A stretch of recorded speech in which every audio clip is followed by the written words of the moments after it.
bienvenue à Télétourisme sur la RTBF et à travers le monde grâce à TV5, un télétourisme qui ne manquera pas d'élévation aujourd'hui puisque d'une part nous avons choisi Namur et le site de la citadelle de Namur pour vous le présenter. Nous vous emmènerons également en promenade sur les coteaux de Liège et tout de suite dans les Hautes-Alpes pour une histoire qui commence comme un conte de fées un peu triste il est vrai puisqu'il y a un siècle environ, les habitants d'une région des Hautes-Alpes françaises ont décidé de tout quitter pour émigrer vers le Canada, vers l'Algérie, que sais-je encore. Ils en avaient un peu marre, si vous me passez l'expression, de passer 6 mois de l'année isolés du reste du monde. Ils ont écrit à Paris et après 5 ans de négociations, ils ont réussi à vendre leur maison, leur village à l'État français. Depuis lors, eh bien, plus personne n'habite ces lieux, sinon les chamois, les marmottes et les mouflons. Et une vaillante équipe de télétourisme emmenée par Françoise Lempereur est allée s'y promener.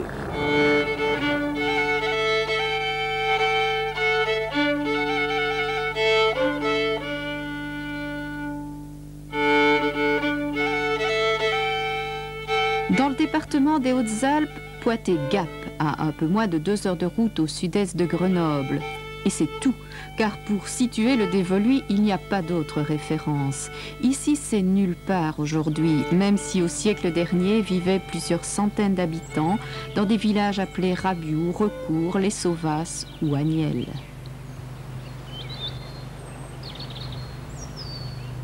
Dans le hameau d'Agnelles, maintenant, il reste encore 5-6 maisons debout. Le pic de population, ça a été dans les années 1800-1806, où on a dénombré plus de 280 habitants sur la commune d'Agnelles. Alors ici, les gens vivaient de l'élevage, évidemment, aussi de culture. Et là, sur les terrasses, dans la montagne derrière, ils cultivaient la lavande. L'exode dans cette commune a commencé dès le début du siècle. Et en 1923, la commune d'Agnelles a été rattachée à la commune d'Aspres, donc elle n'existait plus. Et c'est à ce moment-là que les eaux et forêts ont racheté les terrains, qui étaient en train de se dégrader parce que surpâturés comme partout. Et à ce moment-là, les gens sont partis, poussés par le sens de l'histoire et également aussi un petit peu par la misère, parce que la vie était quand même assez difficile ici. Pour activer ce mouvement, c'était un coup du sort. Entre 1900 et 1920, ici, il y a eu une foule de catastrophes qui se sont passées, mais pas tellement naturelles. Hein. C'était des incendies, les granges brûlaient, les animaux étaient empoisonnés. Et on n'a jamais pu trouver le responsable de ces méfaits. Et les gens ici d'Agnelles l'appelaient le drôle.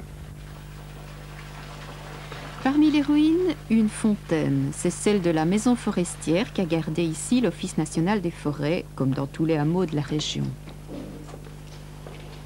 Depuis quelques mois, l'ONF a créé un circuit appelé Retrouvance qui relie ces différentes maisons transformées en gîtes pour accueillir le randonneur.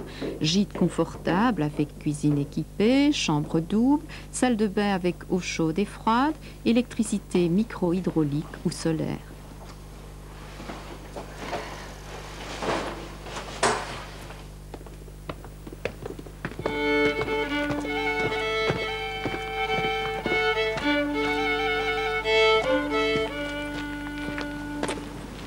On vient d'Agnelles et là on est à Recourt. Ensuite demain on va se diriger vers Rabiou et c'est là qu'on va couper la seule route goudronnée de tout le parcours à la Cluse en Dévoluy. Là tout l'itinéraire va emprunter les anciennes voies de communication qui existaient dans les anciens villages, d'un village à l'autre. Alors c'était soit des chemins muletiers, soit des sentiers. Et là tout le circuit va se faire plutôt en balcon, c'est-à-dire qu'on a peu de dénivelé à faire chaque étape. On atteint une altitude moyenne de 1700 mètres et on marche à peu près à cette altitude d'un point à l'autre. Il y a juste quelques passages de col, comme le col de l'Autrella, le col de Conode, etc. Les passages de col sont toujours très jolis parce que ça ouvre des points de vue. Le col de l'Autrey, par exemple, ouvre le point de vue sur le pierrier d'Aurouze, qui est le plus grand pierrier d'Europe actif.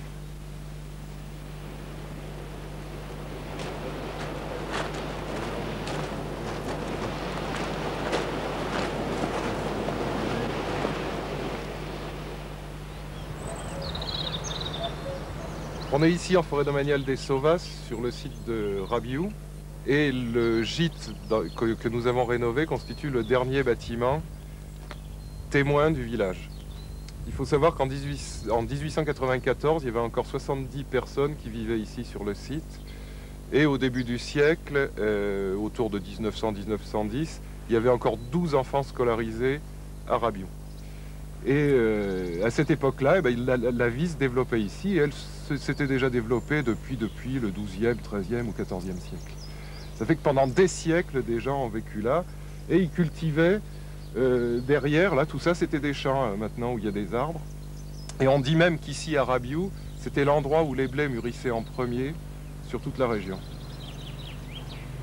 Lorsque les habitants sont partis, les eaux et forêts à l'époque ont repris possession, l'État a acheté les terrains, a repris possession du territoire.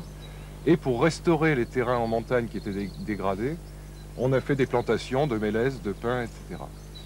C'est la raison pour laquelle maintenant on est en pleine forêt, alors qu'avant on était au milieu des champs et au cœur d'un village.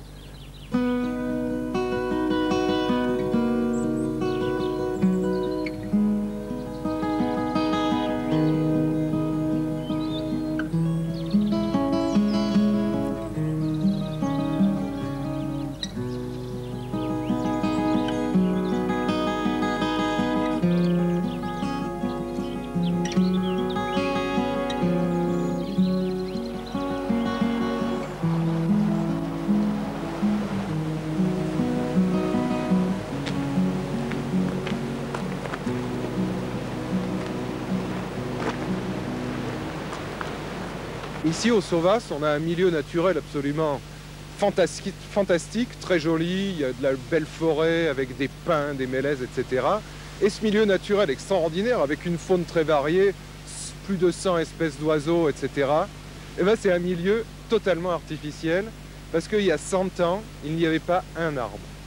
Et on a encore en notre possession des photos anciennes qui montrent ici ces paysages, des photos d'il y a un siècle sur plaque de verre, qui montrent ces paysages complètement dénudés. Alors comment on en était arrivé là à l'époque? Eh ben, c'était dû au surpâturage principalement. C'est-à-dire que les villageois qui étaient là, pour arriver à vivre à peu près correctement, étaient obligés d'augmenter leur production, donc d'augmenter la charge de pâturage principalement des moutons sur les prés qui étaient ici. Et cette charge de pâturage est devenue insoutenable pour le milieu naturel. À la place de l'herbe, il y a eu les cailloux. Et quand il y avait les cailloux, la pluie par-dessus, tous ces cailloux arrivaient dans le torrent et l'eau les amenait jusque dans les vallées. Alors là, le barrage, il est destiné à casser le cours de la Sigouste, à favoriser la présence de la végétation sur les bords. Et lorsque la végétation est arrivée, on peut presque dire que le barrage a rempli son rôle.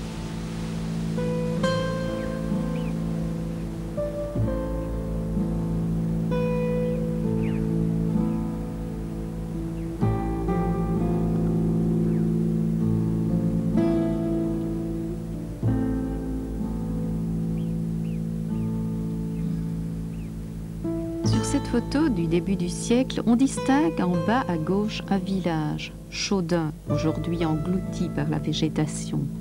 À 8 heures de marche des Sauvas, c'est un peu le bout du monde, au cœur d'un immense cirque peuplé seulement de mouflons, de chamois et de marmottes. L'histoire de Chaudun est particulièrement émouvante et particulièrement originale parce que sa disparition est liée à la signature d'un acte de vente par son maire, l'acte de vente en bloc de sa commune, à l'État en 1895. Et il y a beaucoup de chaudonniers qui sont partis au Canada, en Algérie. Lorsqu'ils sont partis, on ne peut pas dire qu'ils l'aient fait de gaieté de cœur parce qu'ils quittaient la terre de leurs ancêtres.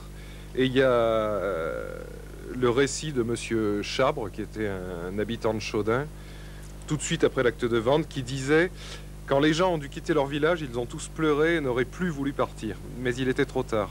Il fallait tout abandonner en laissant, comme il était prévu dans le contrat de vente, la porte de leur maison ouverte. Ils prenaient conscience à cet instant précis du geste de trahison qu'ils venaient d'accomplir. Ça témoigne du paradoxe dans lequel ils se trouvaient. Enfin, ils étaient tout à fait arrachés entre le désir irrépressible de rester et entre l'impossibilité matérielle totale de rester, puisque ça les aurait fait perdurer dans la misère. Ils étaient tout à fait en dehors du monde, à côté du monde.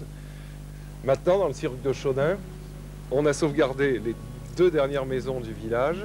On a refait fumer les cheminées des maisons de Chaudun.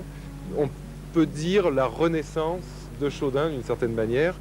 Et les gens qui passeront ici seront parfois que l'espace d'une nuit, mais les nouveaux chauduniers. Et en même temps que le patrimoine architectural, on a sauvegardé la mémoire. Et ça, c'est même encore plus important. Disons que c'est un peu l'âme de toute la retrouvance. La retrouvance, c'est 5 à 8 heures de marche par jour en petits groupes de 6 à 12 personnes de la mi-avril à la fin octobre. On obtiendra tout renseignement à son sujet à la Maison du Pays, à 5420 et